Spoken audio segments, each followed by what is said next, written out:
সম্মানিত ভিউয়ার্স, আপনারা দেখছেন যে একটি ভবনের লেআউট কাজ চলমান। আসলে কি অনেকেই জানে না লেআউট মানে কি, আর আসলে এটা দক্ষ ইঞ্জিনিয়ার কেন লেআউটে থাকা লাগে। লেআউট সম্পর্কে আজ আপনাদের বিস্তারিত ধারণা আমি তুলে ধরব। সাথে থাকবেন, ভিডিওটি না টেনে সম্পূর্ণ দেখার অনুরোধ রইল।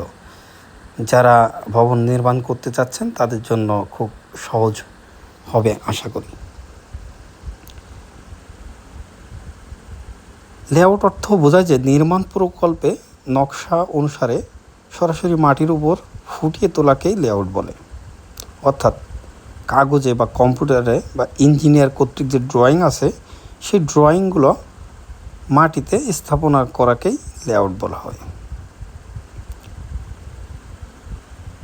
লেআউটের মূল উদ্দেশ্যটা কি সেটা আপনাদের সামনে আমি তুলে ধরব। যে সঠিক অবস্থান নির্ধারণ, এটা লেআউটের মূল মন্তব্য।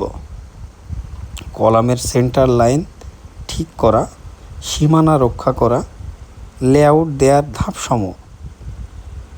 বিল্ডিং তৈরির শুরুতে ইঞ্জিনিয়ার সাধারণত জমির পরিষ্কার করে ঝোপঝাড় আবর্জনা পরিষ্কার করে জমি সমান করার কথা বলা হয়ে থাকে। বেঞ্চমার্ক অর্থাৎ রাস্তার উচ্চতা অন্যান্য কোনো সঠিক পয়েন্ট থেকে বিল্ডিংয়ের উচ্চতা নির্ধারণ করা। খুঁটি ও সুতা টানা, ড্রয়িং অনুসারে সুতা টেনে এবং বাঁশের খুঁটি কলামের গ্রিড লাইন তৈরি করা। চুনের ব্যবহার, সুতা অনুসারে মাটির উপর চুন দিয়ে দাগ দেওয়া হয় যাতে লেবাররা বুঝতে পারে কোথায় কোন মাটি খনন করতে হবে। কেন এটি গুরুত্বপূর্ণ? লেআউট সামান্য ভুল হলে পুরো বিল্ডিংটি বাঁকা হয়ে যেতে পারে, জমির সীমানা অতিক্রম করতে পারে। বিশেষ করে কলামের অ্যালাইনমেন্ট ঠিক না থাকলে বিল্ডিংয়ের লোড ডিস্ট্রিবিউশন সঠিকভাবে হবে না, যা কাঠামোর অত্যন্ত ঝুঁকিপূর্ণ।